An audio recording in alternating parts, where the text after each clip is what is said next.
አቤላ ተብዬው ማለት ነው። አንተ ጥንብ ባለጌ ማለት ነው። አሳደገ የበደለህ ማለት ነው። ማንን ልትሸውድ ነው ማለት ነው? እኔ እውነቴ ነው የምላችሁ እንደዚህ ፋራ መሆንህ ደግሞ አላውቅም ነበር ማለት ነው። ውየው እንደው የት ልግባ?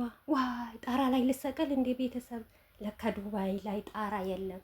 የት አባቴ ልሂድ? እንደው አብርሽና ሄርሜላ ሊጋቡ ነው። አለፍ መብሩክ። እኛ የምንፈልገው እንዲጋቡ ነው እንጂ ነገር ግን አይጋቡም። አንተ አርተፊሻል ማለት ነው። ኢዳህ ለውሽሚት ፍየሎች ሸውድ፣ እኛን አይደለም የምትሸውደው ማለት ነው። አንተ አደቅላቂ ማለት ነው። ትልቅ ዩቱበር 100 ምናምን ኬ ያለህ ዩቱበር ነህ ማለት ነው። እኛ ትንንሾች ዩቱበሮች ከእናንተ የበለጠ ስለ ዩቱብ፣ ስለ ቅንብር፣ ስለ ፈቶ መቀየር፣ ልብስ ማልበስ ከእናንተ የበለጠ እናውቃለን ማለት ነው። ውድ ቤተሰቦች ማለት ነው። እስቲ ይህንን ፈቶ በደንብ አድርጋችሁ እዩት። ባግራውንዱ፣ መኪናው፣ የቆሙበት ቦታ፣ እጃቸው፣ በተለይም ደግሞ የሄርሜላ አክስት በእጇ ሱሪ ያስገባችሁ እጇ ራሱ ማለት ቅንብሩ እንደ ቆማጣ አድርጎታል። ታውቃላችሁ፣ ትክክለኛ ቅንብሩ አላወጡትም ማለት ነው። እና በተለይም ደግሞ እጇና ሸሚዟን በደንብ አድርጋችሁ እዩት ማለት ነው። ምክንያቱም ቀስት አድርጌበት ነበረ፣ ትንሽ ቀስቱ እየተንቀሳቀሰ በደንብ አያይም ማለት ነው። ሲቀጥል ደግሞ የአብርሽና የሄርሜላ እጅ ማለት ነው። እጃቸው ደግሞ በደንብ አላያሰዙት። ሲቀጥል ቅንብር ራሱ መስራት አይችሉም። የሄርሜላ አክስት ማለት እጇን እዩት። ቅንብሩ በደንብ ስላላቀነበሩት በደንብ ስላላወጡት እጇን ቆማጥ አድርጎታል ማለት ነው። የሱሪውን እንትን ይዛ ማለት ነው፣ ቀበቶ የሚደረግበት ይሄ ኖርማን ባለፈ የተለቀቀ ፈቶ እነዛ ፍየሎች ብራቸው ሲልኩና እናም ደግሞ ውሽሚት እንዳይነቀባቸው ስራቸው እውነት ትክክለኛ ይወዳታል ያፈቅራታል እንዲባል ቅንብር ውስጥ አስገብተው አምጥተውት ነው። እኛ ከዚህ በለጠ አቀናብረን እናመጣለን ወንድሜ ማለት ነው። አትጨነቅ፣ የሩታ ነብሮች አንፎግርም። ሲቀጥል ደግሞ አብርሽና ሄርሜላ ቢጋቡ እኛ ደስ ይለናል። ምክንያቱም እኛ አብርሽ ከሩታ ህይወት እንዲወጣ ነው የምንፈልገው ማለት ነው። ወጥቶ ልቅ ብሎ እንደው ሩታ ያለችበት እንዳያይ ነው የምንመኘው በአሁኑ ሰዓት ማለት ነው። እናንተ ጭራሽ ዝም ብንላችሁ ገመናችሁን ብንደብቅ፣ አብርሽና ሩታ ምንም ቢሆን ከኛ ብዙ ነገር አሳልፈዋል። የእሱን ገመና ማውጣት የለብንም፣ የሩታ ገመና ማውጣት የለብንም። ልክ እንዳንድ ሰው አይተን በቃ ይሄ ነገር አረጉ ማለት ስላልቻልን በጣም አናታችን ላይ ተሰቀላችሁ እኮ። የምትሰሩት ነገር እኮ እናውቃለን። ቤተሰብ አብርሽና ሩታ ምንም አልተለያዩም። ሄርሜላም ደግሞ በደንብ ታውቃለች አብርሽ እንደማያገባትና እንደማያፈቅራት ልንገራችሁ ነው ማለት ነው። በዚህ ነገር መመልከት ትችላላችሁ። እነሱ የሚሰሩት ስራና ስራ ከኦዲየንስ ጋር ካሳደጋቸው፣ ትላንትና ከለወጣቸው፣ ማንነታቸው ከቀየራቸው ኦዲየንስ ጋር እልህ ተጋብተው ነው፣ ከህዝብ ጋር እልህ ተገባብተው ነው። ምክንያቱም ሄርሜላ ከሷ ከሚወዷት ሩታም እንደዛው አብርሽም እንደዛው ማለት ነው። በተለይም ደግሞ አብርሽ ሩታን ለመጣል ነው የሚሞክረው። አብርሽ እንደዛ ለምን እንደሚያደርግ ታውቃለህ? ያመጧቸው ሴቶች አብርሽ ይዟቸው የመጣ ሴት ሁሉንም አሚን ብለን እንድንቀበል ነው የሚፈልገው እና ውሽሚት ደግሞ እንድትሰደብና ውሽሚትን ደግሞ እንድትነካና እንድትሰደብ ደግሞ አይፈልግም። ያው ህዝቡ ስላልተቀበላት ህዝቡ ስላልወደዳት እሷን ለማወደድ እና እሷን ለማዳነቅ የሚያደርገው ጥረት ነው ማለት ነው። ሌላ ነገር ይቅር ነው ማለት ነው። እውነቴ ነው የምላችሁ ሰሞኑ በተጫወቱት ላይቭ ላይ ማለት ነው ከሄርሜላ ጋር አንድ ሰኮንድ አልተቀመጠም ማለት ነው። ደቂቃ ወዳው አሸነፉ፣ ወዳው ላይፉ ዘግቶ ወጣ። ከዛም በኋላ እቤት ወጣ። እቤት ሲወጣ ነጠላና እጇን አርጋ ነው ሜሪ ቤት ያስገባችሁ ማለት ነው። ተው እንዳትፈለፍሉን፣ እኛ እንድንናገር አታድርጉን። ምክንያቱም እንዳከበርናችሁ ታከብራችሁ ቁጥበል።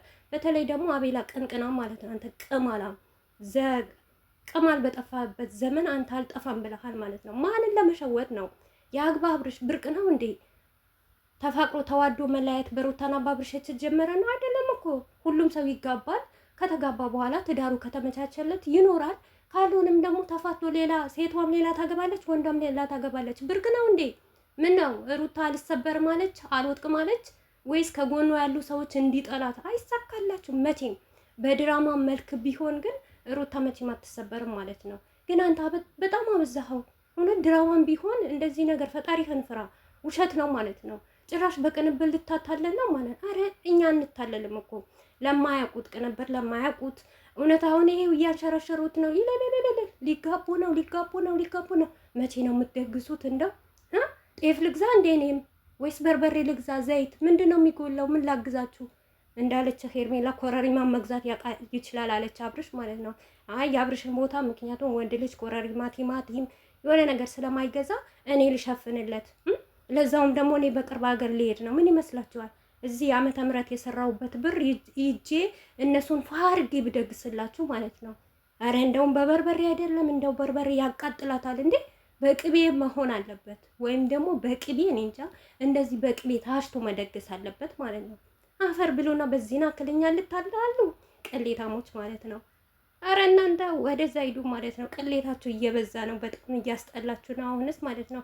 አቤላ ደግሞ የሚገርመኝ አንተም ሰው ነህ አድገህ ተቀይረህ ያን ሁሉ የመዳምን ቲሸርት አሰርተህ የምትለምን ሰውዬ ዛሬ ሩታን ጠልተህ ሩታን እንትን ብለህ ትላንትና የወጣችን ውሽሚት ካብርሽ ጋር ልታጣምር ወይ? በተሳካለህ እውነት አቤላ በተሳካለህ፣ ግን አይሳካለህማ። መሳካት አይችልማ። ይሄን ነገር ፌክ ነው፣ ውሸታችሁ ነው፣ ድራማችሁ ነው። ፈጣሪን የማትፈሩ አባታችሁን እናታችሁን ማታከብሩ ውሸታሞች፣ የብር ጥማት ያለባችሁ ሴት ልጅ ከፍ ዝቅ እያደረጋችሁ አሁን እውነት ከተባለ ሄርሜላ አብርሽ ከልቧ ብታፈቅረውስ? እውነት አፍቅረው ህሌና እንደዚህ ነገር ብታረግስ? እናንተ እሷ ልብ ራሱ እኮ እየሰበርክ ነው አንተ እባብ ማለት ነው። ለነገሩ አንተ አባትህም እናትህን እንደዚህ እየተጫወተበት ነበረ። በአባቴ ምክንያት ነው እናቴ የሞተችው ብለህ ስታወራ ሰምተናል። አንተስ ከማን ወጣ? ልጅ እኮ እንደ እናቱና እንደ አባቱ ነው። አንድ አባት ጥሩ አድርጎ ካሳደገው እንደዛ ባሳደገው በጥሩ በመልካምነቱ ነው የሚወጣው። አለበለዚያ እንደፈለገ ከሆነ እንደዚህ ዝብልልቅ እያለ እንደናንተ ዝሙት አስተላላፊ ከሆነ እንደዛው ነው የሚወጣው። እና ተጠንቀቅ ማለት ነው። ውሸታም አንተ የውሸት በርሜል ማለት ነው። አልጫ መጀመሪያ በአንተ ንጠብ ማለት ነው። ይሄ ልክስክስ ማንን እኛ ከአንተ የበለጠ እኮ እኛ ስለ ቱብ እናውቃለን። አንተ በሰው በሩታ በአብርሽ ትርፍራፊ ምናምን ትልቅ ሰብስክራይብ ስላለህ ወይም እንደውም እኮ ለአንተ የሚታይ እይታ ለእኛም ይታይላን እኮ ቀን በቀን በምንለቀው ቪዲዮ 20-30 እኮ እናገኛለን። ለቀምቀም የሰው ትርፍራፊ ማለት ነው። ምን ነው አብርሽ እኮ ሆድህ ስለሚሞላህ ነው። ቁርጥ በልተህ ነው ለዚህ ደረጃ የደረስከው ማለት ነው። ልክ ለህግህን እንዳንነግርህ ማለት ነው። ሂድና ለአንተ ተከታዮች፣ ለውሽሚት ተከታዮች፣ ለአብርሽ ተከታዮች ሸውድ፣ እኛን አትሸውድም ማለት ነው። ቅንቅን አንኩላ ማለት ነው። እያንዳንድሽ ገመናችን ስለምንሸፍን ነው። ለአንተ ብለን ሳይሆን ለሩታና ለአብርሽ። ምክንያቱም አብርሽና ሩታ ቢያስከፉንም ቢያስደሱትንም በእነሱ ነገር ትልቅ ደረጃ ደርሰናል። እንደ ማንኛውም ሰው አይተናል። በቃ ምናምን ይሄ ያናርጉ ይሄ የሰውን ገመና ማውጣት ራሱ ነውር ነው። ነውር ስለሆነ ነው እንጂ ብዙ ነገር ማምጣት እንችላለን። ብዙ ነገር ማሳየት ሚዲያ ላይ እንችላለን። ትላንትና ራሱ የት እንደነበራችሁ ምን እንደተባለ ትላንትና የተለቀቀው ቪዲዮ መቼ እንደተቀረጸ በደንብ እናውቃለን ማለት ነው። እሺ የኔ ወንድም አትሳሳት ማለት ነው። ቅሌታም በዚህ እኔ ስሜታዊ ያደረገኝ እዚህ ጋር ያሉ እህቶቼ አረብ ሀገር ያሉ እህቶቼ የሚሸወዱት ነገር ነው። ለእናንተ ቀንና ማታ ይላሉ። እኛ ስንሸቅላለን ዶላር እኮ ነው የምንሰራው እኛ ማለት ነው። በዚህ ቪዲዮ ስንት እንደምናገኝበት ብታቅ በአንተ ስም ማለት ነው። እከካም ለእኛ እኮ አይዲያ ስታመጣ ደስ ይለናል፣ ግን ያስጠላል፣ ይደብራል። የምታመጡት ውሸት ድራማ፣ ሴት ልጅ ከፍ ዝቅ ማድረግ በውሸት ባልሆነ ነገር ስሪ ድራማ። ባሏ ያልሆነው ባሌ ነው፣ ያልተፋታው ተፋታው ነው። በጣም ሰገጣችሁ። ለዛ ነው ማለት ነው። ስለሰገጥክ ነው እንጂ እኛ አይመለከተንም። የትኛው ነገር ብታመጣ